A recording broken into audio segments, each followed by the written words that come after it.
या हरे सथवा में रहबा तो टली जाई है खतरा। आए में से राम जी देखने लाग कचरा। आए में से राम जी देखने लाग कचरा। ब्राह्मण विदेशी जब से देशवा में आए। ब्राह्मण विदेशी जब से देशवा में आए। मूल निवासी का शूद्र बनाए। मूल निवासी का शूद्र बनाए। हर जतिया बनाई के कराय दिहन झगड़ा। जतिया बनाई के कराए दिहन झगड़ा। आए में राम जी देखने लाग कचरा। आए में राम जी देखने लाग कचरा। मंडल कमीशन में 52 बाहिसा। मंडल कमीशन में 52 बाहिसा। दई के 5 कहे 27 वाला किस्सा। दई के 5 कहे 27 वाला किस्सा। हर हिंदू बनाई के हर हिंदू बनाई के कुल छीन लिहन बखारा। आए में से राम जी देखने लाग कचरा। आए में से राम जी देखने लाग कचरा। ओपी निगम घूमी घूमी सबका बतावे। ओपी निगम घूमी घूमी सबका बतावे। हे जागा 85 यह समझावे। अरे अब से तू तोड़ी जा ब्राह्मण पादी रसरा। अब से तू तोड़ी दा ब्राह्मण पादी रसरा। आए में राम जी। धन्यवाद। अगर अमिता भारती यहाँ उपस्थित है गोरखपुर से, अमिता भारती जी तो आ सकते हैं। अमिता भारती जी आइए। इसके बाद साथियों जिन वक्ताओं के नाम अभी गिनाए उनको अनुरोध है कि वो मंच पर आकर अपना स्थान ग्रहण करें। जो भी चलो मैडम।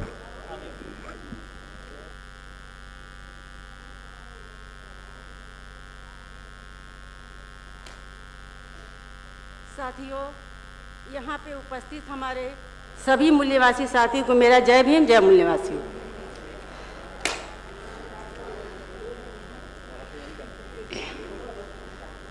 गरे गांधी जी बाबा से। गरे गांधी जी बाबा से। कर जाते नहीं बेईमानी तो आज तुम्हारा शूद्रों होती कुछ और कहानी। गरे गांधी जी बाबा से। कर जाते नहीं बेईमानी तो आज तुम्हारा शूद्रों होती कुछ और कहानी। गरे गांधी जी बाबा से। जैसे बेईमानी कर जाता कोई हारा हुआ जुआरी। गांधी ने भी वैसे कर दी जब थी बाजी हारी। जैसे बेईमानी कर जाता कोई हारा हुआ जुआरी। गांधी ने भी वैसे कर दी जब थी बाजी हारी। अंग्रेजों ने बाबा को दे दिया अधिकार सारा। तब गांधी ने बेईमानी से अनशन का लिया सहारा, गांधी के न प्राण बचाते, गांधी के न प्राण बचाते, गरे बाबा बनकर दानी, तो आज तुम्हारा शूद्रों होती कुछ और कहानी। गरी गांधी जी बाबा से कर जाते नहीं बेईमानी, तो आज तुम्हारा शूद्रों होती कुछ और कहानी। गरी गांधी जी बाबा से सच पूछो खटक रहा है वो पूना पैक हत्यारा, जिसने शोषित शूद्रों को जिंदा छोड़ा ना मारा। सच पूछो खटक रहा है वो पूना पैक हत्यारा, जिसने शोषित शूद्रों को जिंदा छोड़ा ना मारा। गर पूना पैक्ट शूद्रों का, गर पूना पैक्ट शूद्रों का, कर जाता ना इतनी हानि, तो आज तुम्हारा शूद्रों होती कुछ और कहानी। गरी गांधी जी बाबा से कर जाते नहीं बेईमानी, तो आज तुम्हारा शूद्रों होती कुछ और कहानी। गरी गांधी जी बाबा से। जय मूल्यवासी, जय भीम, नमो बुद्धाय। धन्यवाद साथियों। अब ये भारत मुक्ति मोर्चा के 12वें राष्ट्रीय अधिवेशन के दूसरे दिन का आखिरी सत्र है और आखिरी सत्र का विषय है ब्राह्मण धर्म को प्रस्थापित करने के लिए आरएसएस के द्वारा प्रधानमंत्री और प्रधानमंत्री पद का इस्तेमाल किया जा रहा है, एक गंभीर संकट। इस महत्वपूर्ण विषय पर चर्चा करने हेतु मैं निमंत्रित करने जा रहा हूं माननीय प्रणयिता दास, पीजी स्टूडेंट, नई दिल्ली, माननीय ब्रह्म संजय शाह, प्रदेश उपाध्यक्ष बामसेप, उत्तराखंड, माननीय विजयपाल सिंह माथस, मंडल अध्यक्ष बामसेप गढ़वाल मंडल, उत्तराखंड, माननीय विपिन कुमार वास्तविक, प्रदेश संयोजक राष्ट्रीय पिछड़ा वर्ग मोर्चा छत्तीसगढ़, माननीय नित्यानंद दास, महासचिव असम अनुसूचित जाति युवा छात्र संस्था असम, माननीय के अमरवेल, राज्य व्यवस्थापन सचिव बामसेप तमिलनाडु, माननीय राजेंद्र प्रसाद, सेवानिवृत्त डीआईजी बिहार, माननीय सिराजुद्दीन अंसारी, सेवानिवृत्त अपर समाहर्ता पटना बिहार, इंजीनियर पिंको मंडल, कनिष्ठ अभियंता गया बिहार, माननीय डॉक्टर एमएम अर्शी, वरिष्ठ सर्जन बहराइच उत्तर प्रदेश, माननीय प्रशाना कनौजिया, पूर्व राष्ट्रीय अध्यक्ष एससी एसटी प्रकोष्ठ राष्ट्रीय लोकदल उत्तर प्रदेश, और मुफ्ती अनवर हुसैन साइदी अल फताई, राष्ट्रीय अध्यक्ष नश्य शेख उलेमा परिषद नॉर्थ ईस्ट। सभी सम्मानित साथियों को, वक्ता साथियों को अनुरोध है कि वो मंच पर आए और अपना अपना स्थान ग्रहण करें।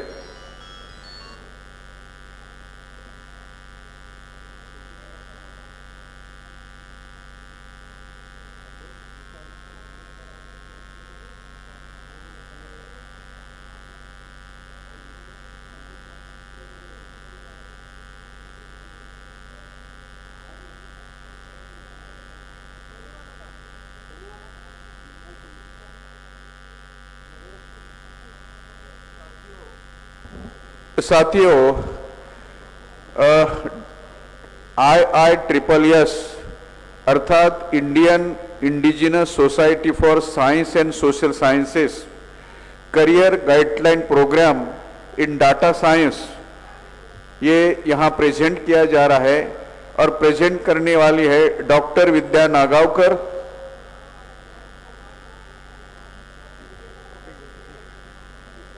डॉक्टर विद्या नागावकर, ये क्या मैडम, ये एग्जीक्यूटिव अथॉरिटी और IISSS की CEC मेंबर, और इनके साथ है engineer Prashant Kamble, IT engineer.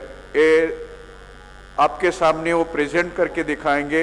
आप लोगों से अनुरोध है कि वो ध्यान से देखें और सुने। धन्यवाद। Thank you sir. जय मूल निवासी साथियों, समय के साथ चलना और खुद को अपग्रेड करना ये प्रगति का लक्षण है, मगर आज हम बहुजन समाज को देखते हैं तो हम लोग कहाँ जा रहे हैं। एक तरफ दुनिया में हर तरफ नए नए आविष्कार हर दिन होते जा रहे हैं और भारत में वेद जो विज्ञान से बड़े मानने की सोच जो है उसको फैलाया जा रहा है। ये सोच हमें प्रगति की तरफ नहीं तो अधोगति की तरफ ले जा रही है और बहुत बड़ा यह जो षड्यंत्र है, इस षड्यंत्र को रोकना भी उतना ही ज़रूरी है। ये सोच फैलाने के साथ साथ हमारे जो शिक्षा का क्षेत्र है उसमें भी ये घुसखोरी चल रही है। वहाँ पे भी रामायण, गीता, महाभारत ऐसे वैज्ञानिक बातों को घुसेड़ा जा रहा है। लोकतंत्र के चारों पिलर भी अवैज्ञानिक सोच को बढ़ावा दे रहे हैं, जहाँ पे सैटेलाइट चलाने से पहले भी उसको नींबू मिर्ची बांधा जा रहा है। तो ये जो बहुत बड़ा षड्यंत्र है उसको रोकना बहुत ज़्यादा ज़रूरी है और जो आने वाली हमारी पीढ़ी है उसको वैज्ञानिक क्षेत्र की तरफ उसकी सोच को डाइवर्ट करना भी ज़रूरी है। तो इसी सोच के साथ बामसेट की एक सहयोगी संगठन पिछले साल ही गठित की गई जिसका नाम है IISSS, Indian indigenous society for science and social science, जो अपने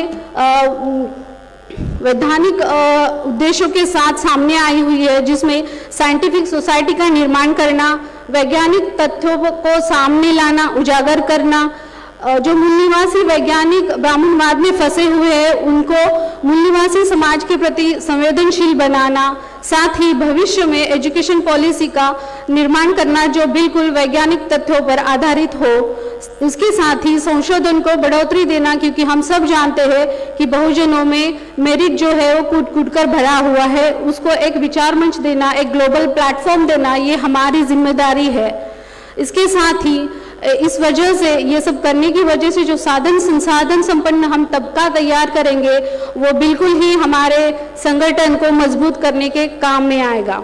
तो इसीलिए ये जो IISSS नामक जो संगठन तैयार की गई है उसी के माध्यम से हम यहाँ पे एक career guidance programme in data science, यह प्रोग्राम आपके सामने प्रस्तुत करने जा रहे हैं, जिसके तहत हमारे बहुजन समाज के जो विद्यार्थी है, स्नातक है, स्नातकोत्तर है, उतने ही नहीं बल्कि स्कूली विद्यार्थी भी है, उनके लिए जो वैश्विक स्तर पर अपनी पहचान और अस्तित्व बनाने का जो दरवाजे हैं उनको खुले करने का काम हम यहाँ पे उसकी शुरुआत करने जा रहे हैं। इस प्रोग्राम को पेश करने के लिए, प्रस्तुत करने के लिए मैं यहाँ पे आमंत्रित करती हूँ इंजीनियर प्रशांत कांबळे सर, जो खुद एक IT सेक्टर से बिलोंग करते हैं और डाटा साइंस के माध्यम से हमारे बच्चे कहाँ तक पहुँच सकते हैं, बहुजन समाज अपनी प्रगति के लिए क्या क्या कर सकता है, इसके बारे में वो हमें यहाँ पे जानकारी देने वाले हैं। धन्यवाद।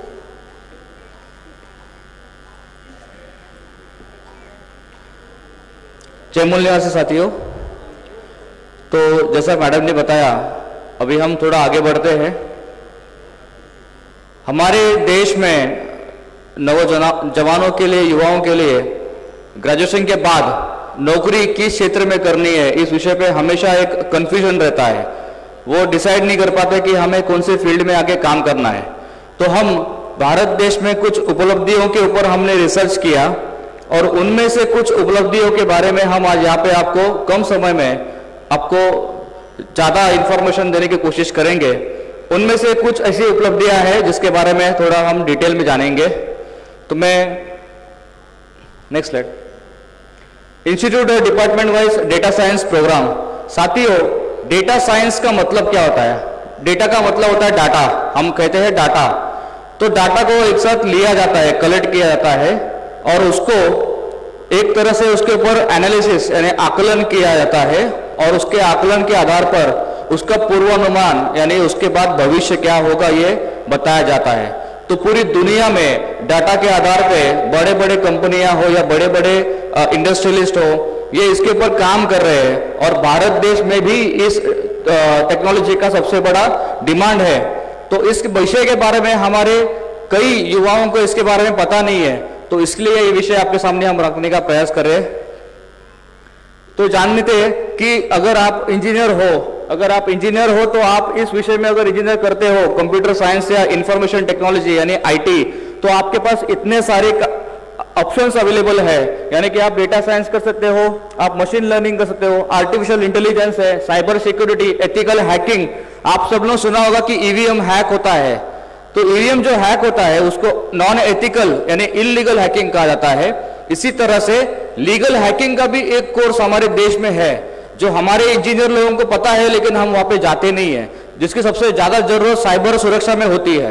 तो हम लोगों ने, हमारे बहुजन मूल निवासी युवाओं ने भी उस विषय पे जाना जरूरी है। ये जागतिक और वैश्विक स्तर पे इन सभी टेक्नोलॉजी के बारे में अगर हम जानेंगे तो इसकी डिमांड पूरे वैश्विक स्तर पे है। उसके बाद देखेंगे तो नेटवर्क सिक्योरिटी, कंप्यूटर हार्डवेयर और AWS क्लाउड कंप्यूटिंग, ये विषय जो हम बता रहे हैं, समय के अभाव पे हम कम शब्दों में इसको आपके सामने रख रहे हैं। मैं चाहूंगा कि आप इस विषय पे एक बार YouTube में या Google में भी अगर आप डालोगे तो आपको इसके बारे में डिटेल में जानकारी मिल जाएगी।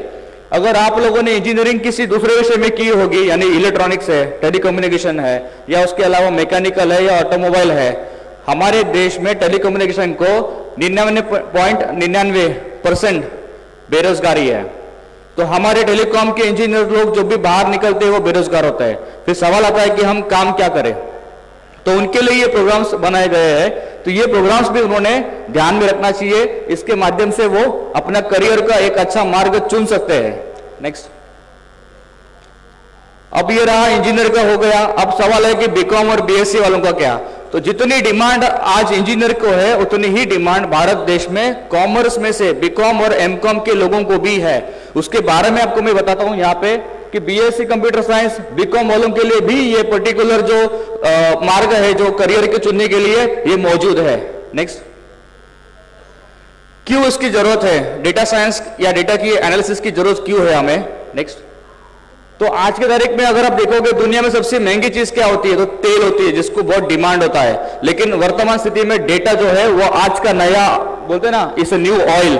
अंबानी तक अभी तेल निकालना बंद करके अपना वेयरहाउस, डेटा वेयरहाउस शुरू करने के लिए अपना काम शुरू कर दिया उसने। यानी कि आने वाले 30 सालों में डेटा और डेटा के आधार पर ही पूरे दुनिया में सबसे ज्यादा डिमांड अभी भी चल रही है। तो हम लोगों को भी आने वाले 30 सालों में अपने आप को उस दर्जे पे रखना बहुत जरूरी है। इसलिए डेटा साइंस और डेटा के ऊपर आधारित ये जो भी हम अपना करियर चुनेंगे, इससे अपना पर्सनल लेवल पे भी हम अपना करियर बना सकते हैं। साथ ही में डेटा साइंस को हम सामाजिक संगठन में या फिर हमारे संगठन के माध्यम से या फिर किसी और भी सामाजिक कार्यों में इस्तेमाल कर सकते हैं। नेक्स्ट, हार्वर्ड यूनिवर्सिटी, साथ में मैकिन्सी एंड कंपनी, ग्लासडोर, ये दुनिया के विश्व के सबसे बड़े विद्यापीठों से है जो इस पर्टिकुलर विषय पे अपनी बात रखते हैं। उनका ऐसा कहना है कि आने वाली 21वीं सदी में डेटा साइंस या डेटा साइंटिस्ट को सबसे ज्यादा डिमांड किया जाएगा। यानी एक भविष्यवाणी उन्होंने की है। तो वैश्विक स्तर पे जो भी ये भविष्यवाणी होती है या जो भी ये बात रखी जाती है, हमारे भारतीय युवा जो भी ग्रेजुएट है, इंजीनियर है, उन लोगों का काम है कि उन्होंने इस बात पे थोड़ा अमल करना चाहिए, थोड़ा ध्यान देना चाहिए। इसलिए आपका ध्यान इस विषय पे हम ला रहे हैं। नेक्स्ट, अगर आप देखोगे 1.1 ट्रिलियन एक्सपेक्टेड रेवेन्यू, यानी कि आर्टिफिशियल इंटेलिजेंस, इस पर्टिकुलर डेटा साइंस का जो अगला पड़ाव है वो आर्टिफिशियल इंटेलिजेंस है। अगर आर्टिफिशियल इंटेलिजेंस के माध्यम से एक 1.1 ट्रिलियन इतना रेवेन्यू एक देश में जनरेट किया जाता है, उसमें से भारत भी एक देश है। उसके अलावा अगर आप देखोगे 8 गुना मार्केट में 8 गुना ज्यादा आज डिमांड है, यानी डिमांड है कि डेटा साइंटिस्ट लोगों की जरूरत है। उसके बाद 2 लाख से भी ज्यादा शॉर्टेज है, यानी 2 लाख से ज्यादा नौकरियां आज ग्लोबलाइजेशन में अवेलेबल है भारत में, लेकिन हमारे युवा उस तक पहुंच नहीं पाते, इसलिए कि जानकारी का अभाव है। तो इसके अलावा देखोगे 3 गुना ज्यादा जॉब पोस्टिंग कोरोना के बाद इस पर्टिकुलर विषय में हुई है। हम सबने सुना था कि कोरोना में हमारे बहुत से जॉब चले गए क्योंकि हम लोगों ने खुद को अपग्रेड नहीं किया। तो हमको मार्केट के साथ, जैसा बुद्धा ने कहा था कि हमें काल संगत होना है, तो जो समय का अभाव है हमको उसके साथ चलना चाहिए। तो कोरोना के बाद भी सबसे ज्यादा नौकरियां इसमें उपलब्ध थी। उसके बाद डेटा एनालिसिस भी आप कर सकते हो, डेटा साइंस या डेटा इंजीनियर या मशीन लर्निंग, इस तरह की ये इसमें पदवी होती है जिसमें हमारे युवाओं ने इस पर ध्यान देना चाहिए। नेक्स्ट अभी बात आती है डेटा साइंस की किस किस की जरूरत है। तो आप देखोगे जो बीएससी कंप्यूटर साइंस है, इंजीनियरिंग वाले हैं, मैकेनिकल, इंस्ट्रूमेंटेशन, इलेक्ट्रिकल, आईटी, जिन जिन लोगों ने इस विषय में इंजीनियरिंग की है और अगर वो कहते हैं कि हम बेरोजगार है, उनके लिए ये पर्टिकुलर प्रोग्राम बहुत जरूरी है।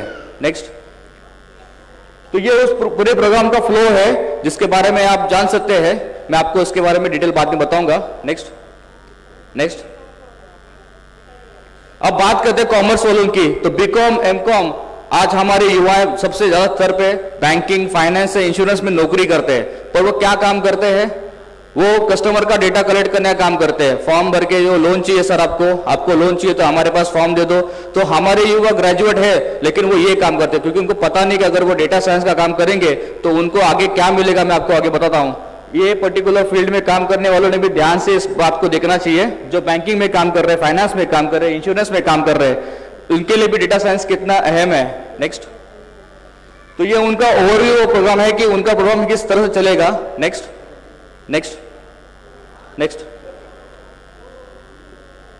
तो डेटा साइंस के आधार पर अगर आप देखोगे तो आज के तारीख में अगर फ्रेशर है हमारा युवा तो 2 साल के अंदर के एक्सपीरियंस के लोगों के लिए कम से कम 5 से 6 लाख का सैलरी का पैकेज आज भारत में उपलब्धि है। अगर 2 साल के ऊपर एक्सपीरियंस लेता है तो ऐसा करके अगर वो 5 से 7 साल तक पहुंचता है तो उसको 18 से 20 लाख तक का जो सैलरी है वो उपलब्धि है। लेकिन प्रॉब्लम ये है कि हमारे बहुजन युवाओं तक ये बात पहुंचती नहीं है। तो बामनों के जो युवा है वो इसको लेके आगे बढ़ जाते हैं। तो हम लोगों को भी ये बात की जानकारी लेना बहुत जरूरी है। अभी बात करते हैं आखिरी पड़ाव की, जहां पे मैं 1 मिनट में बात खत्म करता हूं कि यहाँ पे मोहन भागवत कोशिश कर रहा है कि 6ठी क्लास के बाद हमारे बच्चों को बाप दादाओं के जमाने के या जाति के आधार पे नई शिक्षा नीति, न्यू एजुकेशन पॉलिसी के माध्यम से उनके जाति के आधार पे उनको शिक्षा दिया जाए, स्किल्स ट्रेनिंग दिया जाए। अगर चर्मकार तो वो चर्मकार का काम करेगा। तो हमको इसके ऊपर एक काउंटर भी प्रोग्राम प्लान करना चाहिए कि जो वर्तमान में सारे स्कूलों में चल रहा है वो ऐसा कि 6th स्टैंडर्ड से यानी 6ठी कक्षा से लेकर 12वीं तक आज स्कूल में बच्चों को कोडिंग और प्रोग्रामिंग के बारे में जानकारी दी जा रही है। लेकिन हमारे बच्चे जिस स्कूल में पढ़ते हैं उस स्कूल में ये पर्टिकुलर प्रोग्राम नहीं चलाया जाता है। ये उन स्कूलों में चला जाता है जहां पर हम अपने बच्चों को एडमिशन नहीं करा पाते। तो हमारे बच्चे इन सभी टेक्नोलॉजी से वंचित रहते हैं। तो ये सारी जो टेक्नोलॉजी है स्कूल में अगर नहीं पढ़ाते फिर भी हम ऐसे पालक अपने बच्चों को घर पे भी इसको पढ़ा सकते हैं ऑनलाइन के माध्यम से। तो इसकी भी उपलब्धियां ऑनलाइन में बहुत मौजूद है। बस इसकी जानकारी आप लोगों तक पहुंचनी चाहिए, इसके लिए मैं आपको बताने की कोशिश कर रहा हूं। नेक्स्ट, तो इस तरह से 6ठी से लेकर अगर आप देखोगे 12वीं तक कोडिंग का प्रोग्राम, अलग अलग तरीके के जो भी टेक्निकल या टेक्नोलॉजी की जो भी जानकारी होती है हम अपने बच्चों को इस माध्यम से पढ़ा सकते हैं अगर ऐसा हम करते हैं। नेक्स्ट, अगर आप देखोगे तो स्टेप बाय स्टेप 6ठी से लेकर 7वीं, 8वीं, 9वीं, 10वीं, फिर 11वीं, 12वीं, ऐसे स्टेप बाय स्टेप ये कोर्सेस अवेलेबल है, आज भी अवेलेबल है। बस इसकी जानकारी हमको नहीं है। तो हमने अपने बच्चों को इस जानकारी के माध्यम से अपने बच्चों को तैयार करना चाहिए ताकि हमारे बच्चे भले भारतीय व्यवस्था में, ब्राह्मणी व्यवस्था में हमारे बच्चों को संधि या अपॉर्चुनिटी नहीं मिले, लेकिन जागतिक या वैश्विक स्तर पे हमारे बच्चे तैयार रहेंगे इस सभी स्किल्स के साथ। नेक्स्ट, तो ये सारी कंपनियां जो भी आज भारत में आई है, ये सभी कंपनियां हमारे देश में हमारे बहुजन बच्चों से जो भी हमारे ग्रेजुएट है उनमें सबसे ज्यादा डिमांडिंग इस कंपनियों में है। इसके अलावा भी और बहुत सारी कंपनियां हैं। तो साथियों, कहने का तात्पर्य इतना ही है कि हमें प्राइवेटाइजेशन या ग्लोबलाइजेशन से लड़ना है, पर उसके साथ लड़ते लड़ते हमें सर्वाइव भी करना है, हमें जीना भी है या फिर नौकरी भी करनी है। अगर हमारा युवा बेरोजगार अगर बेरोजगार रहेगा तो आंदोलन की संघर्ष कब करेगा? तो कहीं ना कहीं उसको अपना भी एक करियर संभालना है। तो उसके लिए ये हमने रिसर्च किया है कि आंदोलन तो चलता रहेगा, लेकिन अगर वो अपने करियर में कामयाबी अगर उसने हासिल की तो वो संगठन को भी समय दे पाएगा और साथ ही साथ फाइनेंशियली रिसोर्स भी दे पाएगा। तो इसी माध्यम से हमने अपना एक स्टॉल भी लगाया हुआ है SSS। तो जिस तरह से मैं एक IT इंजीनियर हूँ, मेरे पास ये जानकारी आई, मुझे लगा कि मैंने अपने कार्यकर्ताओं को हमने बताना चाहिए, तो ये माध्यम से हम आपके पास ये कार्यक्रम ले आए। और आप सभी को इस विषय में जो भी जानकारी डिटेल में लेनी हो, आप हमारे स्टॉल पे विजिट कर सकते हैं। हमारे स्टॉल जो है बाकी स्टॉल के साथ लगाया हुआ है, वहाँ पर हम लोग मौजूद है। आप सभी से गुजारिश है कि आप इस विषय के बारे में और थोड़ी जानकारी अभी ले लें और आने वाली पीढ़ी या अभी जो हमारे युवा बेरोजगार है, उन लोगों ने इस विषय पे अपने आप को डेवलप करना काम चालू करें, ताकि बेरोजगारी भले भारत में है लेकिन हम उससे लड़ने के लिए कुछ तो तैयारी कर सके। मैं आयोजकों का आभारी मानता हूं कि उन्होंने हमें संधि दी यहाँ पे बात रखने की। धन्यवाद। जय मूल निवासी।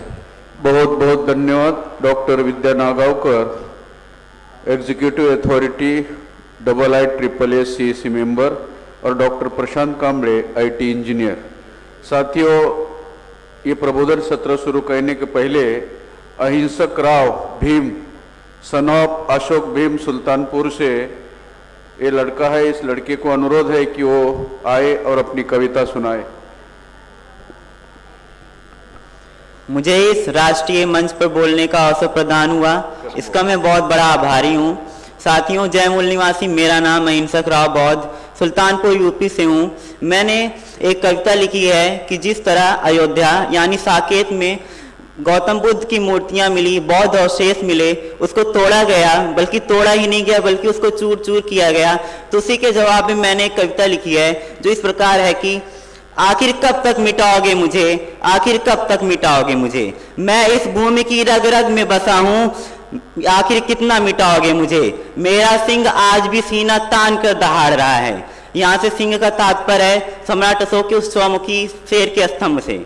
मेरा सिंह आज भी सीना तान कर दहाड़ रहा है, आखिर कितना मिटाओगे मुझे और कब तक मिटाओगे मुझे, मैं 7 समुंदर पार तक फैला हूँ, मैं 7 समुंदर पार तक फैला हूँ, कितना मिटाओगे मुझे, मैं कड़ कड़ में बसा हूँ, कितना मिटाओगे मुझे, मुझे दुनिया ने स्वीकारा है, मुझे दुनिया ने स्वीकारा है, आखिर कब तक मिटाओगे मुझे, मेरे लिखवाए हुए शिलालेख वास्तविक में पत्थर की लकीर है, मेरे लिखवाए हुए शिलालेख वास्तविक में पत्थर की लकीर है, तुम कब तक मिटाओगे मुझे, तुम कब तक मिटाओगे मुझे, मैं वही हूँ, मैं वही हूँ जो भारतवर्ष की शान था, मैं वही हूँ जो हर्षवर्धन का प्रचार था, मैं वही हूँ जो भारतवर्ष की शान था, मैं वही हूँ जो हर्षवर्धन का प्रचार था, मैं वही हूँ जिसके लिए अशोका ने अपना तन मन धन वारा था, मैं वही हूँ जिसके लिए फाहियान अपना देश छोड़कर आया था, मैं वही हूँ जिसको मिगार माता विशाखा ने अपने जीवन का उद्देश्य बनाया था, मैं वही हूँ जिसके सामने अंबेडकर ने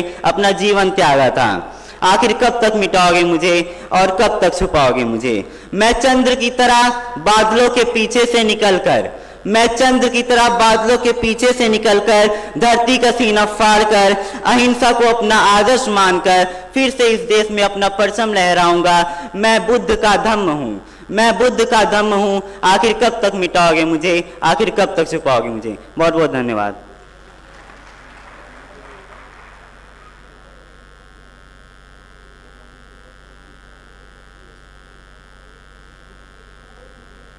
धन्यवाद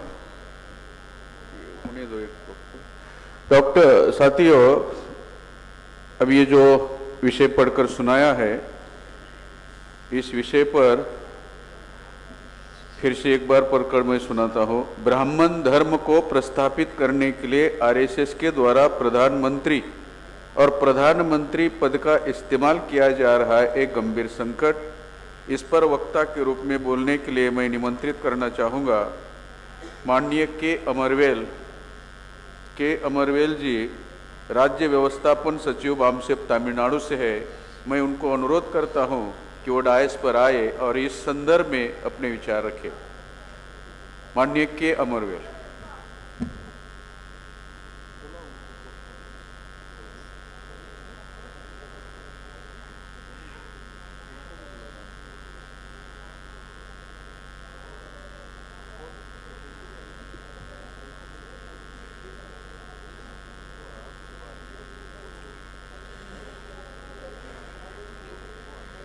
नमो बुद्धया, जय भीम, जय मुल्लिवासी. I am from Tamil Nadu. Today, 27th December 2022, we are at National Convention of Bharat Mukti Morcha in Lucknow, 4th day.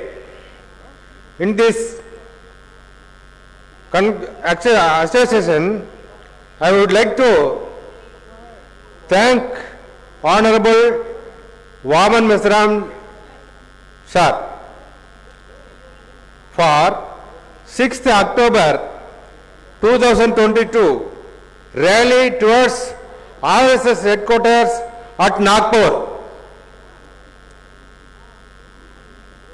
Now our people losing fear on RSS because a great historical achievement done by our Mullivasi organization. Now the question is, how Honorable Vaman Mesram sir can do these things? The only answer is, he has been constituting a cadre-based organization. So, further if we are able to build a cadre-based organization, we can solve each and every problem of the society. Now, the topic is Prime Minister and Prime Minister post being used by RSS to establish Brahmanism. That our people must understand the distinction between the real representative and the nominated representative. In 1930, Baba Sahib Dr. Ambedkar attended first round table conference at London. There he fought for our rights vehemently. In 1931, Mr. M.K. Gandhi went to the second round table conference, but he fights against our rights because Mr. Gandhi was as a representative of Brahmins Congress. From the incidents, we can understand the distribution between real representative and the nominated representative. So, Narendra Modi is a nominated representative through the Brahmins. Our Indian Parliament, which is called our representative house, filled with a nominated representative through the EVM and RSS.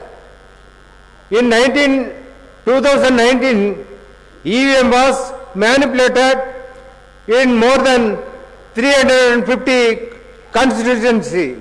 So, by the manipulating EVM through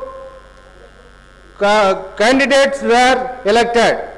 So, to send our real representative, our Parliament House, we must make our people is our about EVM through our organization, because in the India no one have guts to talk about other than Bansar and Honorable Vaman Mesram ji.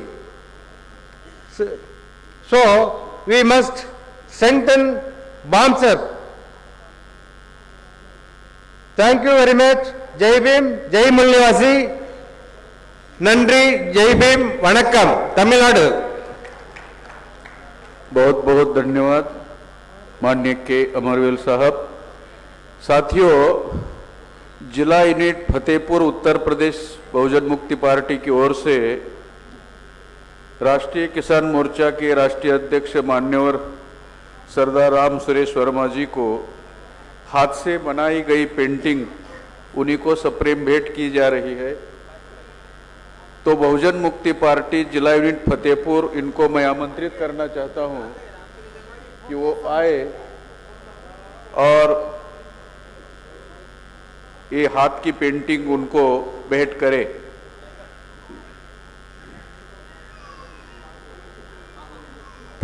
बहुजन मुक्ति party जिला unit Fatehpur Uttar Pradesh की ओर से राष्ट्रीय किसान मोर्चा के आगे क्यों राष्ट्रीय किसान मोर्चा के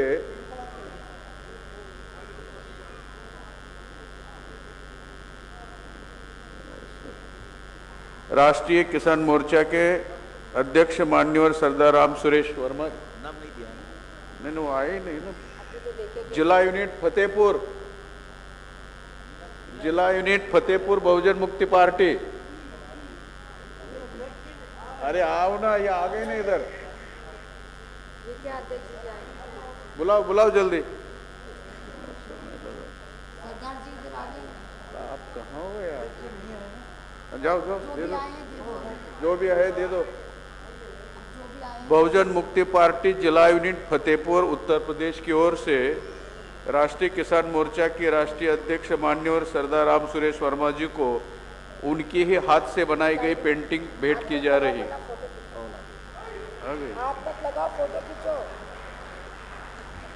साथियों, इस प्रबोधन सत्र के चीफ गेस्ट डॉक्टर के Paul, founder president global piece institute and प्रजा शांति पार्टी तेलंगाना स्टेज पर आ गए हैं। इनका संगठन की ओर से स्वागत किया जाता है, अभिनंदन किया जाता है।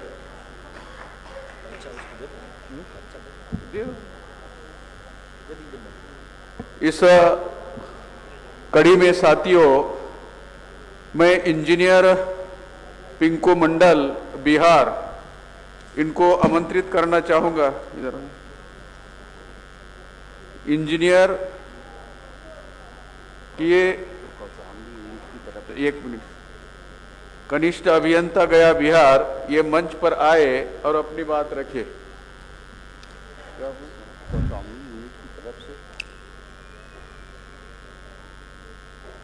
मान्यवर कांसीराम साहब के इस ऐतिहासिक स्थल पर उपस्थित देश के कोने कोने से आए हुए हमारे समस्त बहुजन बुद्धिजीवी एवं वर्तमान हमारे बहुजन नायक मान्यवर मेश्राम साहब को जय भीम, जय मूल निवासी। यह प्रबोधन 24 तारीख से चला आ रहा है, 24, 25, 26, आज 27 दिसंबर है। प्रबोधन 5 दिनों तक चलना है। आज चौथा दिन का सायंकालीन सत्र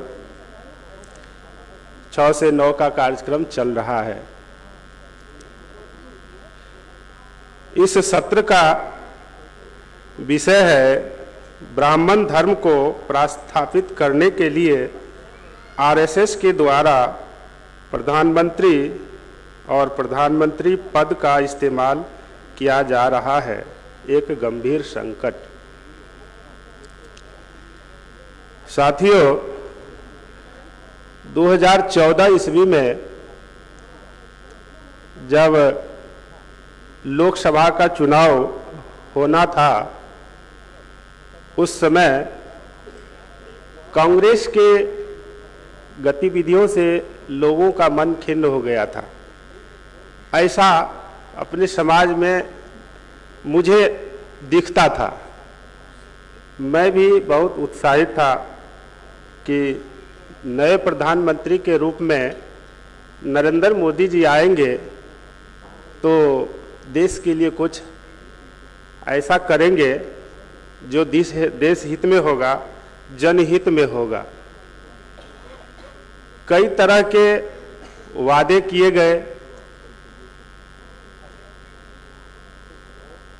चुनाव जीतने के बाद जब देखा गया कि क्या क्या उसमें से कर रहे हैं, तो देखते देखते 5 साल बीत गया। उनकी वादाएं सिर्फ वादाएं रह गई। पुनः अपने आरएसएस के द्वारा एवं अपनी व्यवस्था के तहत लोकतंत्र का सबसे मजबूत, लोकतंत्र को खत्म करने का सबसे मजबूत हथियार ईवीएम के प्रयोग से दोबारा सत्ता में आए। एक तो 26 जनवरी 1950 को संविधान लागू हुआ। हमारे महापुरुषों ने, बाबा साहब ने जो संविधान हमें दिया, अपने बलबूते जितना बन पाया वे किए, बाद बाकी अपने आने वाले वंशजों पर छोड़ दिए। और हमारे महापुरुष राष्ट्रपिता ज्योतिराव फूले साहब के द्वारा जो आज़ादी की लड़ाई लड़ी जा रही थी, जो हमारी वास्तविक आज़ादी की लड़ाई थी, वह तो हुआ नहीं। जो आज़ादी मिली वह तो ब्राह्मणों की आज़ादी थी। ब्राह्मण आज़ाद हुए, हम गुलाम ही रह गए। पूना पैक्ट एक ऐसा चाकू चला जिसकी मार आज तक हम मूल निवासी बहुजन भारतवासी झेल रहे हैं। और जो हक अधिकार के तहत 131 सांसद सदन में है, उस पर आज के दोपहर के सत्र में माननीय मेश्राम साहब के द्वारा बहुत विस्तृत से बताया गया। हम गौर से सुन रहे थे किस तरह से साजिश करते हुए हमारे हक अधिकार पर कुठाराघात किए हैं। तो हमारा संविधान के दायरे में रहकर देश हित, जनहित, लोकहित में काम करने के लिए जनादेश दिया जाता है। एक तो जो जनादेश है वह मूल रूप में जनादेश है नहीं, फिर भी जनादेश यदि मान ही लेते हैं तो वे काम हमारे लिए नहीं करते हैं, बल्कि वे अपने लिए करते हैं। और सदन में कांग्रेस और बीजेपी दोनों सिक्के के दो पहलू, दोनों तरफ वही हैं। जो कल तक कांग्रेस में थे वही आज बीजेपी में है। बीजेपी में जो आज है, धीरे धीरे हमारे नासमझ जनता जब ऊब जाते हैं तो सत्ता बदलना चाहते हैं कि अब ये सरकार नहीं रहनी चाहिए, इसे बदलकर हमें दूसरी सरकार चाहिए। दूसरी सरकार कौन चाहिए? तो दूसरी खरी है ना। तो जो दूसरी खरी है, जिसे हम दूसरा समझते हैं, यह हम लोगों की नासमझी है। यह दूसरा नहीं है, यह सिर्फ दिखाने के लिए दूसरा है। जब एक तरह का सब्जी लोग खाते खाते उब जाते हैं तो दूसरा सब्जी दाल स्वाद बढ़ाने के लिए लोग, है ना, टेस्टी हो खाना पीना तो बदलते हैं। इसी तरह से कभी बीजेपी, कभी कांग्रेस फिर बीजेपी, तो यही चल रहा है। और देश में तीसरा पार्टी, हमारी पार्टी, बहुजनों की पार्टी देश में उभरे, इस तरह का वे मौका ही नहीं देने देते हैं। क्षेत्रीय पार्टियां जितनी भी हुई है वह बहुजनों की पार्टियां संवैधानिक हक अधिकार के बाद सपा, बसपा, जदयू, आरजेडी वगैरह वगैरह सब अलग अलग छोटी छोटी पार्टियां आपस में ही लड़ते लड़ते केंद्र में जाने की बात, प्रधानमंत्री तक जाने की बात, हमारी शासन और सत्ता में कैसे आए, इसके लिए उन लोगों का ऊंचे स्तर पर कहीं ख्याल नहीं जाता है। या तो पेंडुलम की तरह बीजेपी में लटके रहते हैं या कांग्रेस में लटके रहते हैं। तो इस तरह से हमारी शासन और सत्ता है, इसका मौका नहीं देते हैं। धीरे धीरे सभी क्षेत्रीय पार्टियों को कमजोर करते हुए वह अपना वर्चस्व बनाए हुए हैं। तो नरेंद्र मोदी के द्वारा जो घोषणाएं की गई, सत्ता में आने के बाद यही देखा जाता है, चूंकि हमारा देश संविधान के आधार पर धर्मनिरपेक्ष है, एक संवैधानिक पद पर संवैधानिक दायरे में काम न करके वह अपने लिए काम करते हैं और ब्राह्मण धर्म जो मूल रूप से है और उसे हिंदू धर्म कह करके प्रस्थापित करते हैं और ब्राह्मण धर्म को स्थापित करने के लिए संवैधानिक पद पर संवैधानिक तरीके से उस पर पहुंच करके अपना आरएसएस के द्वारा हमारे प्रधानमंत्री का और उस पद का उपयोग राम मंदिर बनवाने के लिए करते हैं। राम मंदिर बनाने के लिए तो जनादेश नहीं मिला था, लेकिन मुख्य रूप से वही काम करते हैं। यह देश बौद्धमय था, देश में बड़े बड़े बौद्ध स्तूप को अतिक्रमण करके उसको मंदिर में कन्वर्ट कर दिया गया। तिरुपति बालाजी वगैरह वगैरह जो भी देश के बड़े बड़े मंदिर है, बौद्ध स्तूप हैं, उसको मंदिर में कन्वर्ट करते चले जा रहे हैं। इस तरह से इस पद का दुरुपयोग दिखता है। इन्हीं शब्दों के साथ मैं अपना वाणी पर विराम देता हूँ। जय भीम, जय मूल निवासी, जय भारत। धन्यवाद engineer Pinku Mandal from Bihar. साथियों, इस विषय पर चर्चा करने हेतु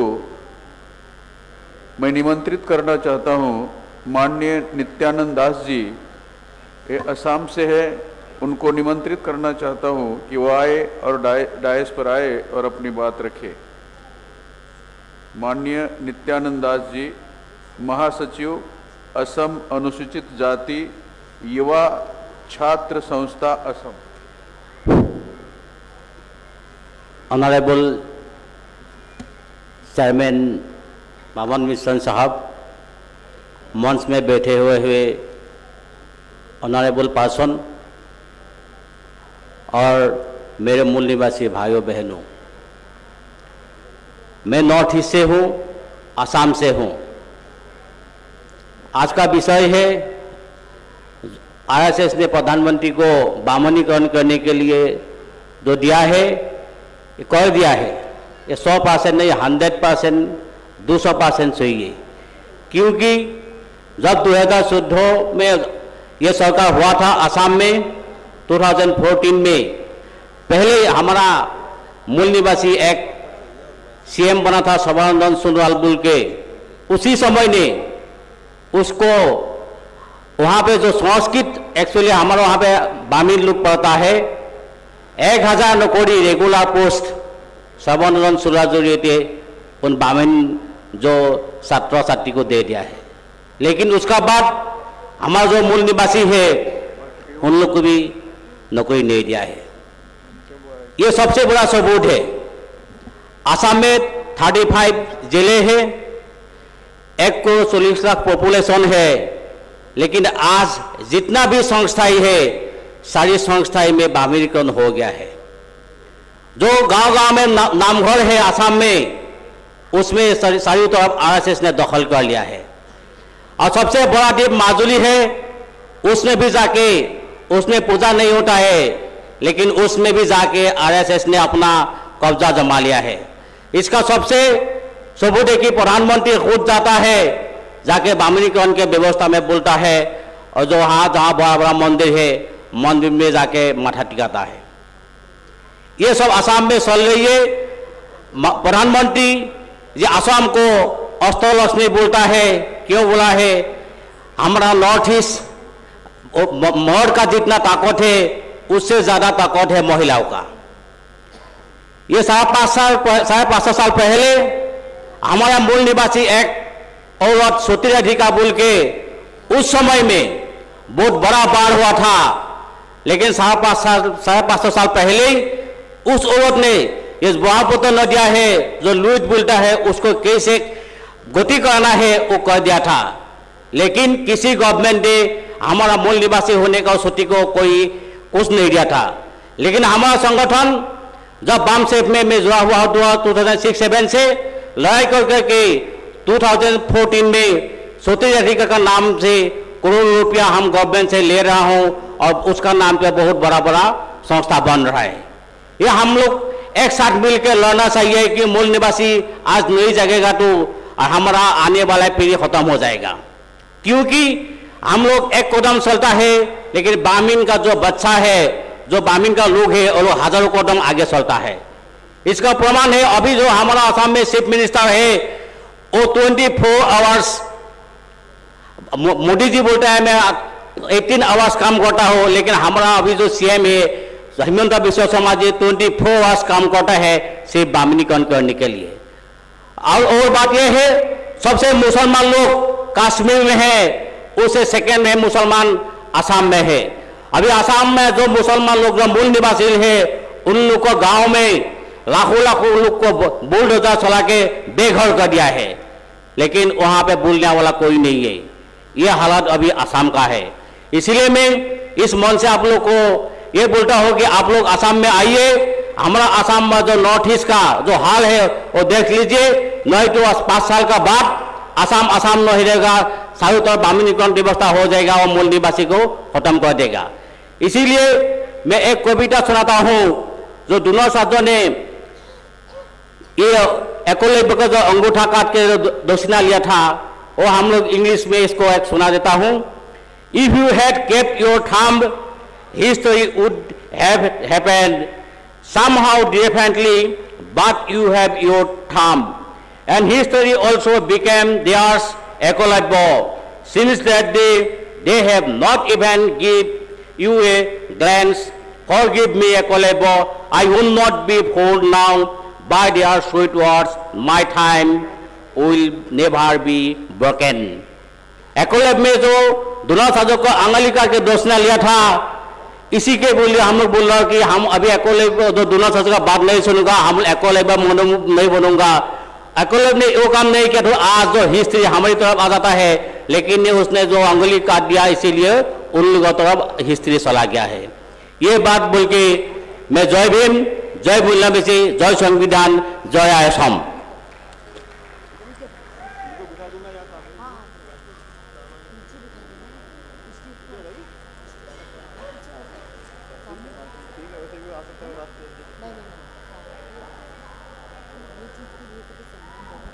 हेलो, धन्यवाद नित्यानंद दास जी। साथियों, इस प्रबोधन सत्र में चर्चा करने हेतु मैं निमंत्रित करना चाहूँगा माननीय संतोष यादव नागवंशी बिहार, वो डायस पर आए और अपनी बात रखे। माननीय संतोष यादव नागवंशी बिहार।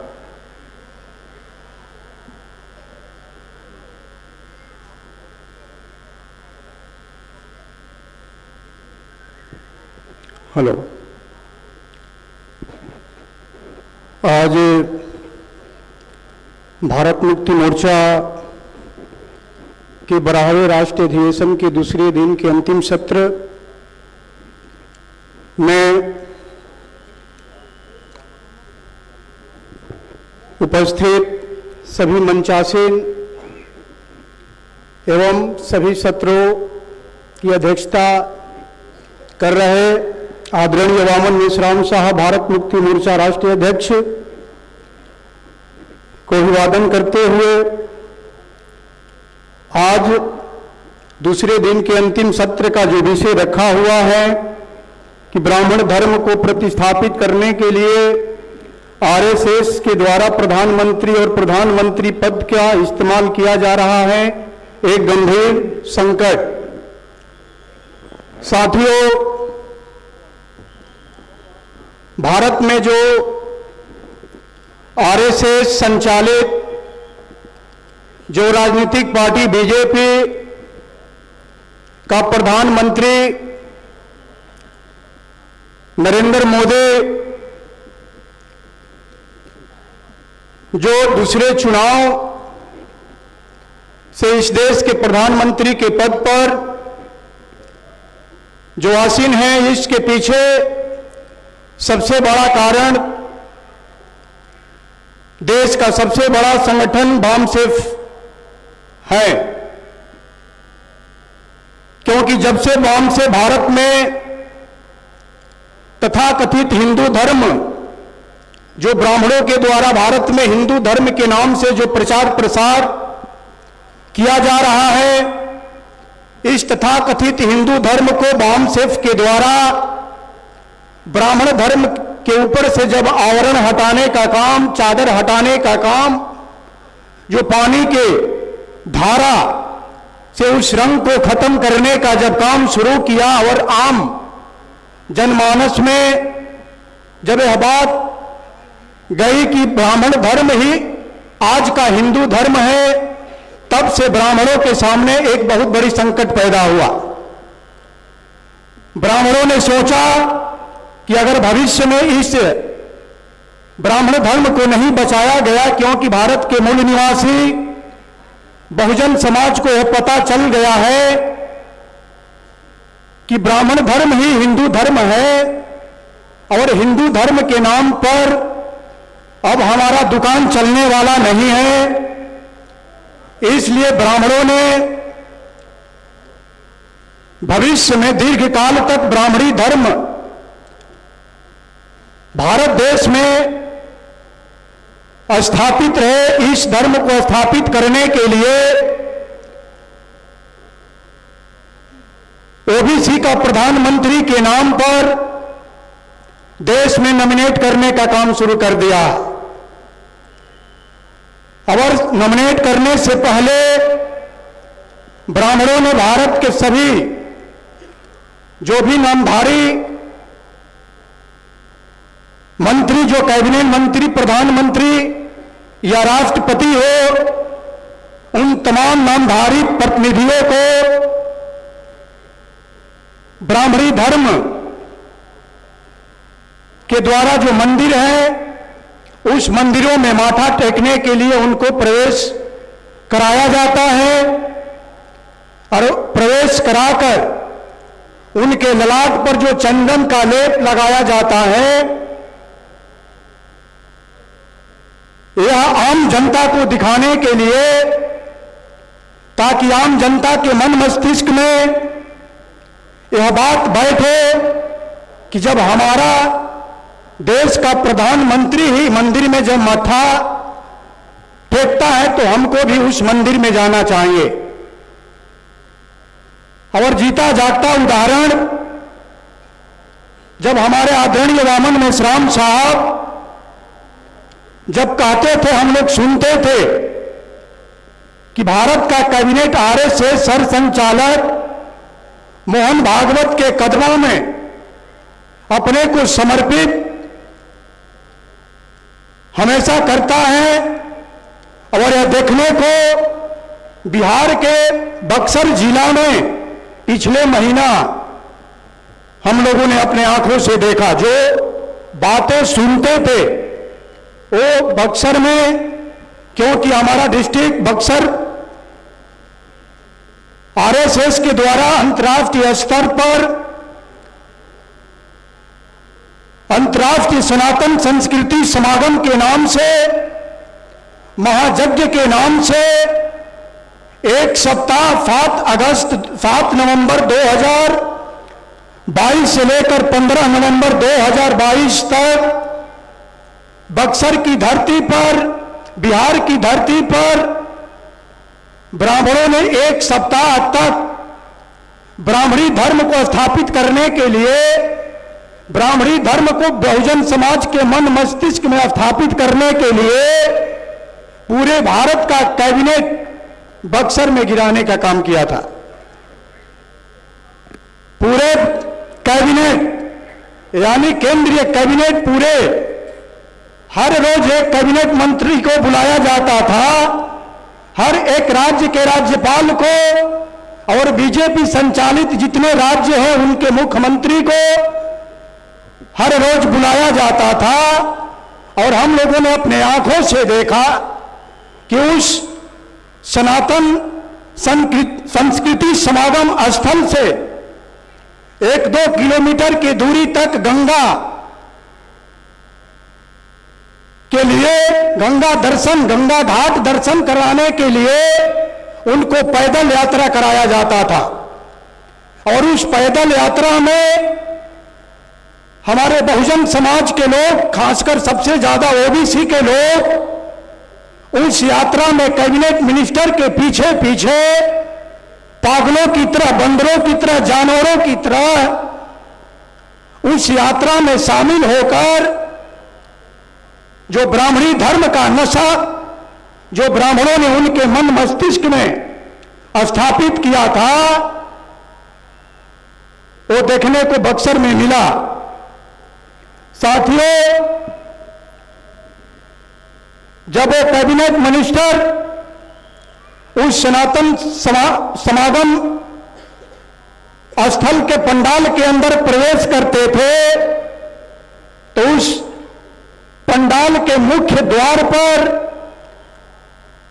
देश के ब्राह्मणों के द्वारा चंदन का लेप पूरे उसके सर पर लगाया जाता था और लेप के बीच में, सर के बीच में ललाट पर जय श्री राम का लाल रंग से उसमें लिखा जाता था।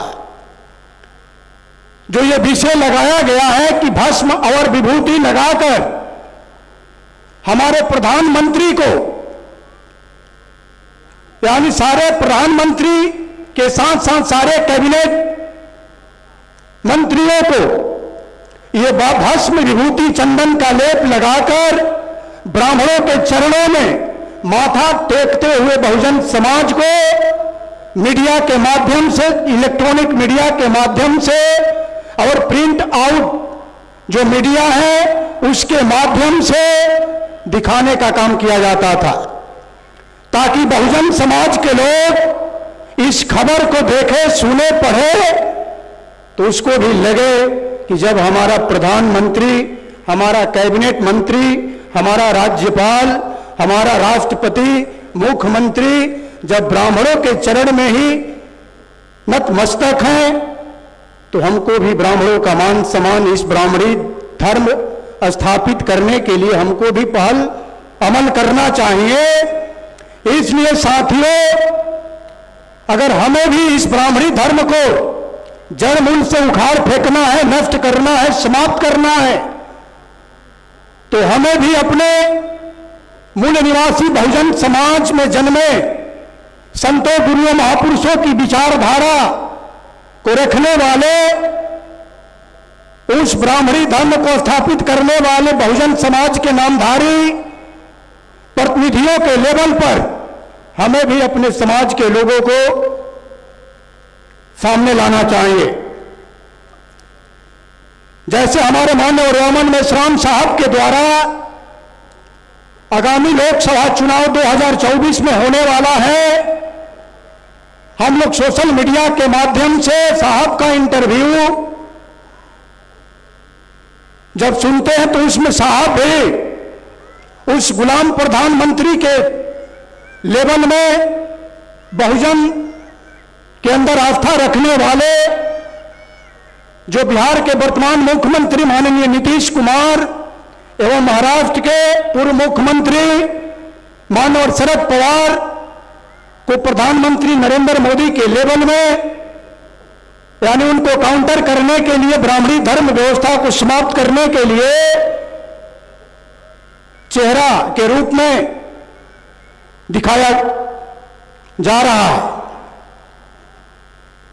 इसलिए बहुजन समाज के तमाम लोगों को यह बात समझनी चाहिए कि हमारे प्रधानमंत्री जैसे नामधारी प्रतिनिधि को ब्राह्मणों ने अपने चरणों में नतमस्तक होने के लिए मजबूर कर रहा है, तो यह बात हमें समझनी चाहिए कि इस ब्राह्मणी व्यवस्था के कदमों में स्थापित करने वाला, ब्राह्मणों के चरणों में नतमस्तक होने वाला प्रधानमंत्री कभी भी देश का कल्याण नहीं कर सकता है।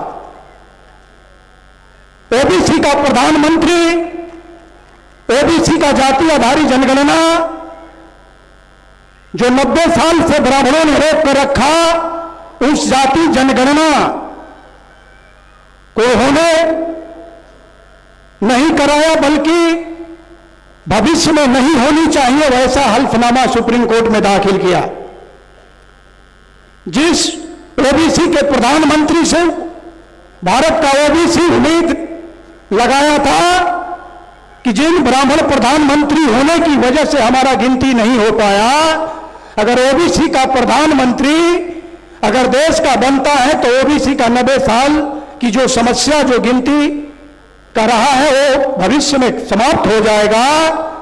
लेकिन ब्राह्मणों ने वैसे प्रधानमंत्री को नॉमिनेट किया जो सामाजिक व्यवस्था का परिवर्तन का काम न कर कर ब्राह्मणी व्यवस्था को मजबूत करने का काम, ब्राह्मणी धर्म को, ब्राह्मण धर्म को स्थापित करने का काम कर रहा।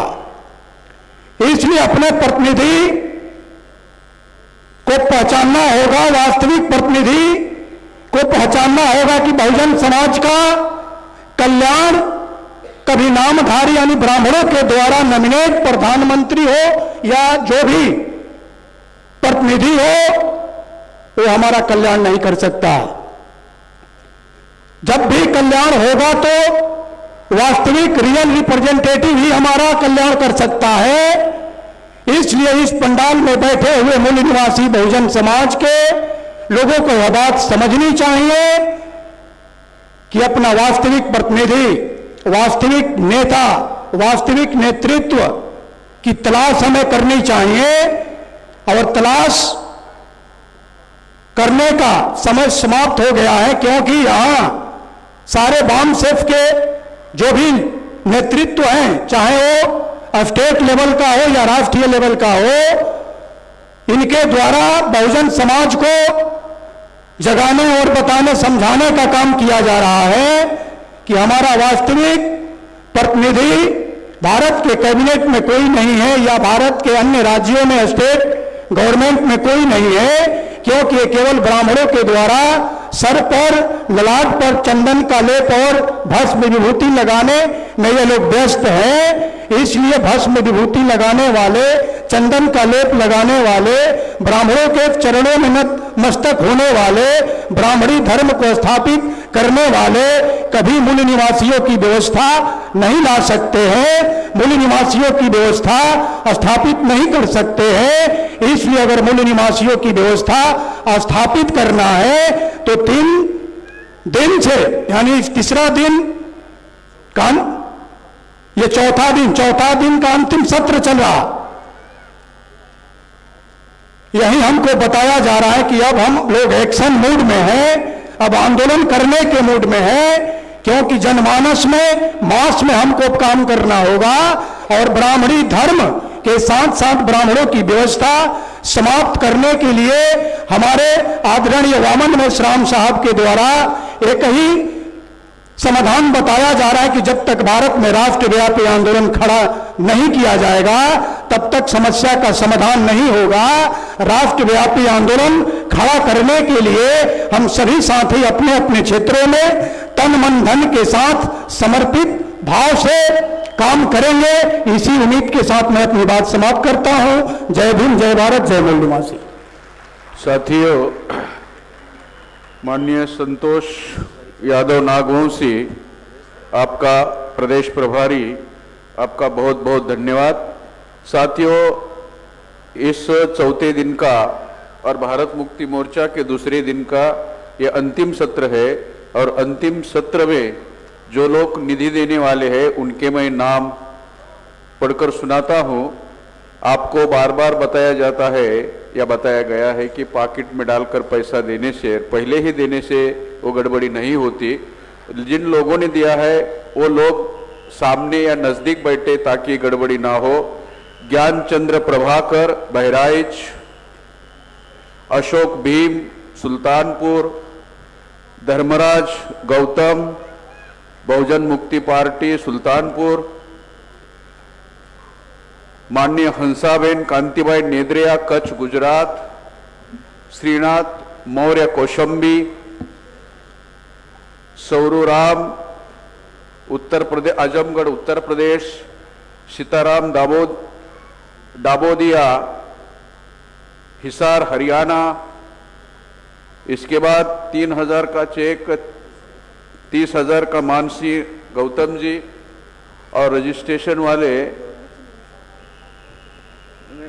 बोल रहा हूं, और हिराताई विठ्ठलराव चौधरी,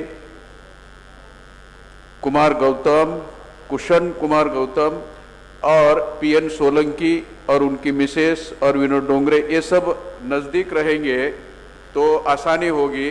साथियों, इस सत्र में अभी इस सत्र के जो चीफ गेस्ट है doctor A.K. Paul, founder president global piece institute and प्रजा शांति पार्टी तेलंगाना, आपको हम अनुरोध करते हैं कि डायस पर आए और चीफ गेस्ट के तौर पर यहां अपने विचार रखें।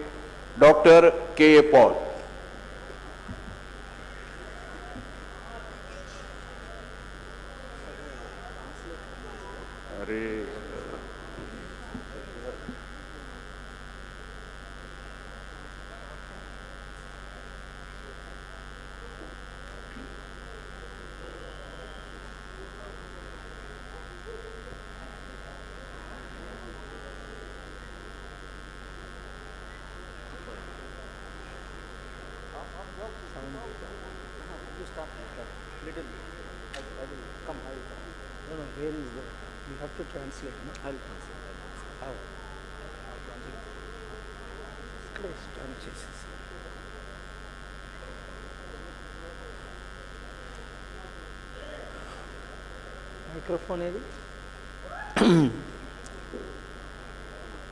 It is amazing to see weather or cooler weather or winter weather could not stop you from coming from all over India. Even others, you have come from other parts of the country who love our great country, India.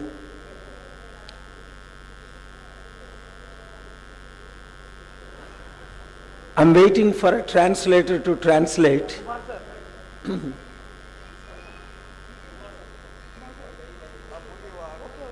बहुत खुशी का बात है, बहुत खुशी का बात है।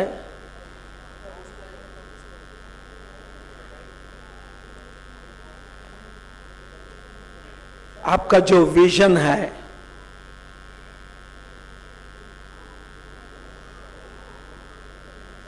आपका जो विजन है देश को बचाने के लिए,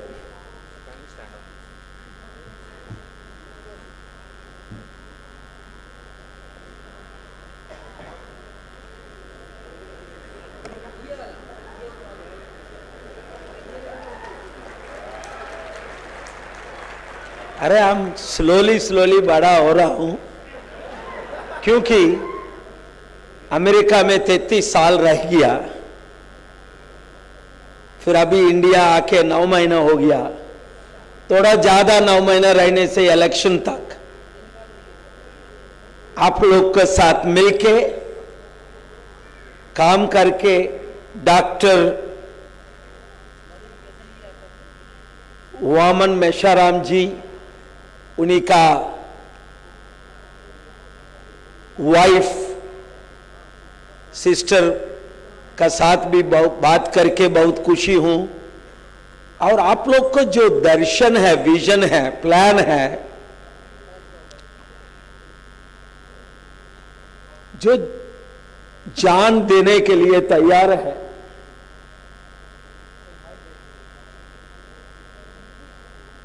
देश को बचाने के लिए, आपका फैमिली को बचाने के लिए इधर आया नहीं, देश को प्यार करके। जब देश नहीं बचेगा, हम लोग तो बचेगा नहीं।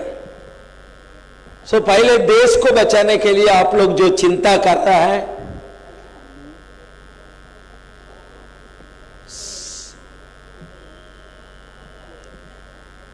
It's very important. So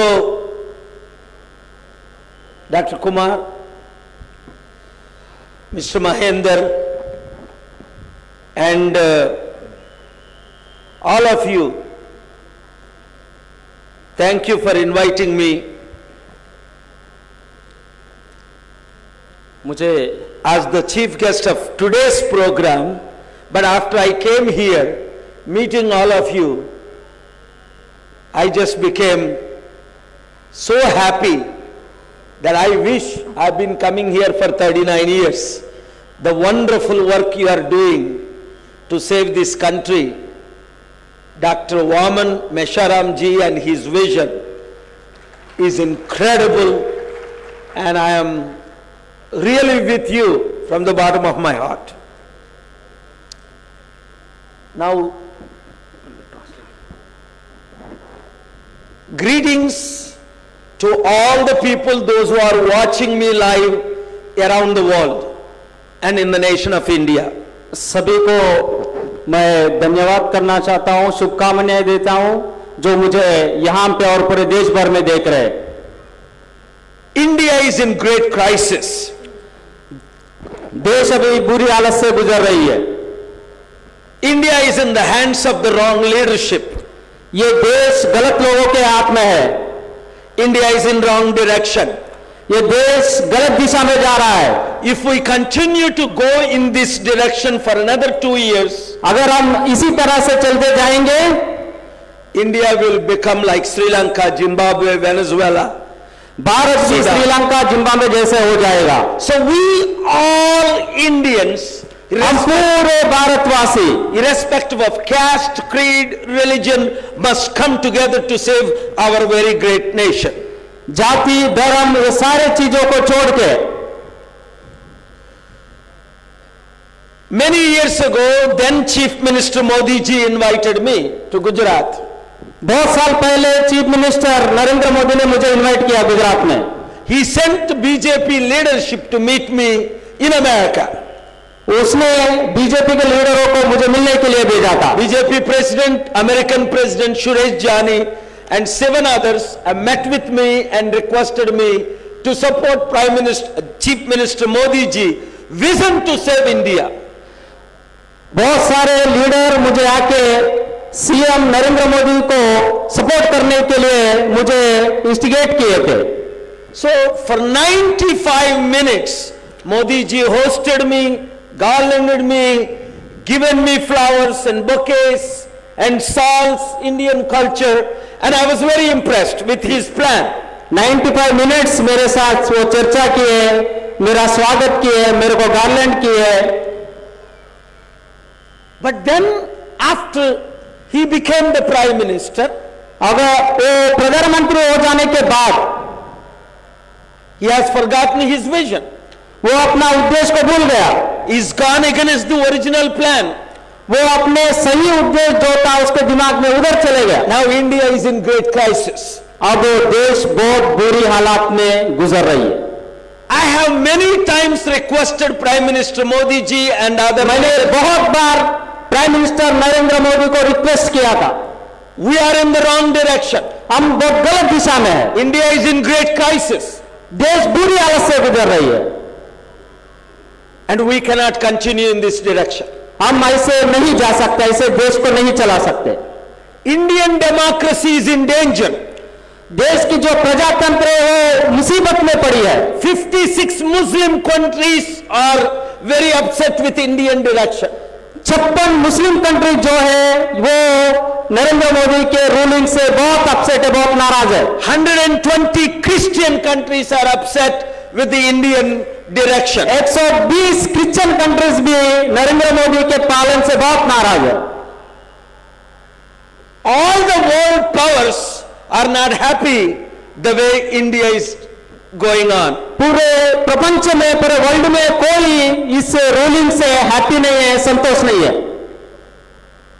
After 8 years of trying to convince him and his leadership to save Indian democracy, Indian economy, Indian judiciary, finally I have written a book this year in March. बहुत बार उनको convince करने के बाद कि India के democracy को बचाओ, India के करेंसी को बचाओ, पूरी देश को बचाओ, ऐसा बहुत बार कन्विंस करने के बाद मैंने एक बुक लिखा है, Save India from Modi. Save India from Modi. Modi को, इस देश को मोदी से बचाओ। It's heartbreaking. वो बहुत दुखदायक है। I respected him. मैं उनको बहुत वैल्यू देता था, सम्मान करता था, I supported him. मैं उनकी सहायता करता था, I campaigned for him. मैं उनके लिए लड़ाई करता था। I convinced the world leaders to support him. मैंने वर्ल्ड के बहुत सारे लीडरों को कन्विंस किया था। But I am extremely saddened, disappointed, heartbroken. बहुत ही दुखी हो गया उनके पालन से। How our great country is being destroyed and ruined. किस तरीके से हमारा देश बर्बाद हो रहा है। Let's talk about what the promises he made and where we are today. चलो हम बात करते हैं कि उसने क्या प्रॉमिस किया और अब हम कहां पे हैं। He promised 20 million jobs every year for the youth and unemployed. 20 million youth इनको फॉलो करते हैं। Where are the 180 million jobs Modi ji last 9 years? 180 million jobs देते करके बोले वो किधर है Modi ji? Some numbers show today almost 30% Indian youth are unemployed. अब अगर देखेंगे देश में तो 30% यूथ ये बेरोजगार है। And he said, Jai Kishan, Jai Jawan, farmers will never cry. जय जवान, जय किसान, और किसान कभी रोएगा नहीं, ऐसा हमें स्लोगन दिया था। He has made all kind of promises to farmers. उसने बहुत सारे वचन दिया था। If you see, अगर आप देखेंगे last 2-3 years, thousands of farmers have committed suicide. पिछले 2-4 साल में बहुत सारे किसान आत्महत्या कर चुके हैं। Millions of farmers came on the streets last year. लाखों लोग स्टेट पे प्रोटेस्ट किए हैं। And brutally police were used to shut him, even some were even killed. Finally बाद में पुलिस को अरेस्ट करने के लिए लगाया गया था। And 450 Farmers Association chairman last year 2021 came to Delhi and joined with me along with Rakesh Tikait and others because I joined with farmers. मेरे पास आए, उसमें टिकट भी थे, मेरे पास साथ उनका मीटिंग हुआ। They cried, वो रो रहे थे, they begged, वो मेरे से भीख मांग रहे थे। they explained to me the situation of India. वो मुझे समझा रहे थे इस देश का क्या सिचुएशन है। 1200 Punjabi leaders in America joined with me last year when Modi ji visited. 1200 American Punjabi leaders भी मेरे साथ ज्वाइन किए थे, मेरे साथ डिस्कशन हुआ था। 450 farmer leaders have begged and pleaded and cried. 450 किसान लीडर भी मेरे साथ चर्चा करके बहुत नाराज थे और वो दुख जाहिर कर रहे थे। Now farmers are committing suicide left and right. अभी किसान आत्महत्या कर रहा है हर रोज। Modi ji promised you and me 15 lakh rupees to every person. Modi आपको और हमें 15 लाख रुपए देने का वचन दिया था। That he would bring back all the black money. वो पूरा प्रपंच से, संसार से ब्लैक मनी लाने का वचन भी दिया था। Where is that $20,000 for every person and 15 lakh rupees? Not a single person received. $20,000 और 15 लाख रुपए किधर है? कौन सा किसने के अकाउंट में आया है? कितना आप लोग को, कितने लोग को 15 लाख मिला है? बैंक में हाथ उठाइए। सबको मिल गया। सबको मिल गया? सभी को मिल गया, सब हाथ उठा रहे। आप तो मोदी जी भक्त हैं, आपको 15 लाख मिला? नो मेरे को मिला नहीं, 1 रुपया भी नहीं मिला। आप जो ऐसा बोल रहे हैं, can you show me your hand who never received A rupee? They are telling no, we didn't receive any money. मेरे को मिला नहीं बोल सकता है? मिला नहीं है ना? मेरे को भी मिला नहीं। मोदी जी अब कैसे भूल गया? मेरा 15 लाख कहां गया? ये लोग उनका इधर हजार आदमी है, लीडर्स है, उनको भी 15 लाख नहीं, 15 रुपया भी नहीं मिला।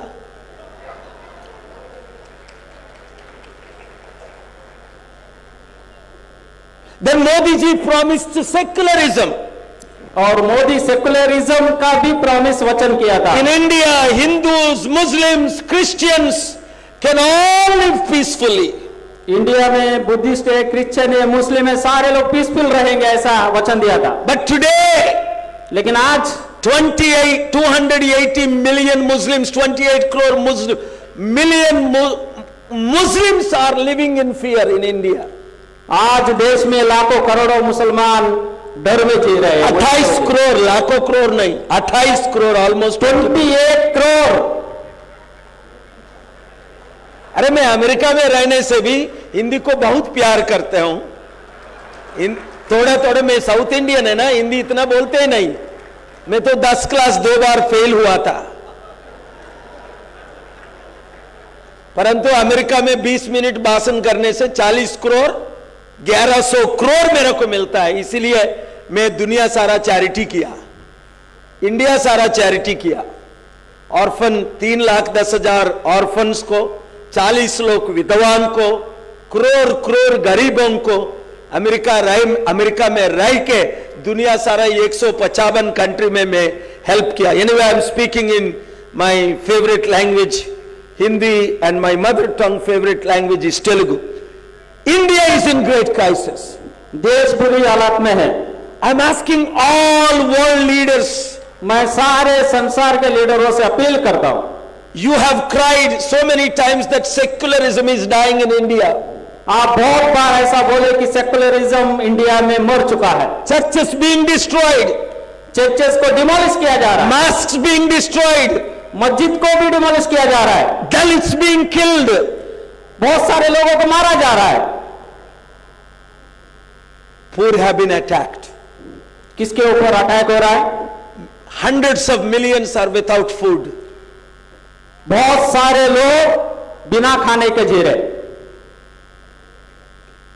More than 40% Indians are in below poverty today. इस देश में 40% से ज्यादा लोग बिलो पॉवर्टी लाइन में जी रहे हैं। इसको खाने के लिए खाना नहीं, पीने के लिए पानी नहीं, रहने के लिए घर नहीं। कोरोना आके करोड़ आदमी लोग मर गया। What a heartbreaking! During Corona, I traveled all over India. जब कोरोना का समय था वो बहुत ही दुखदायक टाइम था। There was no medicine, no oxygen, no doctors, no hospitals. ना कोई डॉक्टर, ना कोई हॉस्पिटल, ना कोई ऑक्सीजन था। My own relatives, friends, family members, more than 750 were killed during one. मेरे खुद के जो रिश्तेदार थे उसमें 750 से अब लोग कोरोना से जान गई थी। We need to protect secularism. हमको इस सेकुलरिज्म को बचाना है। So what do we do? तो हमको क्या करना है? All unemployed youth, all educated, all सारे बेरोजगार, all farmers, we must all come together. हम सबको एक साथ आना है। The next election is the most important election. आने वाला जो इलेक्शन है वो बहुत इंपॉर्टेंट इलेक्शन है। If we cannot stop EVMs, अगर हम ईवीएम को बंद नहीं करेंगे, BJP will rule for 50 years, 100 years. BJP और 50 साल रूल करेगी। I contested in Telangana recently.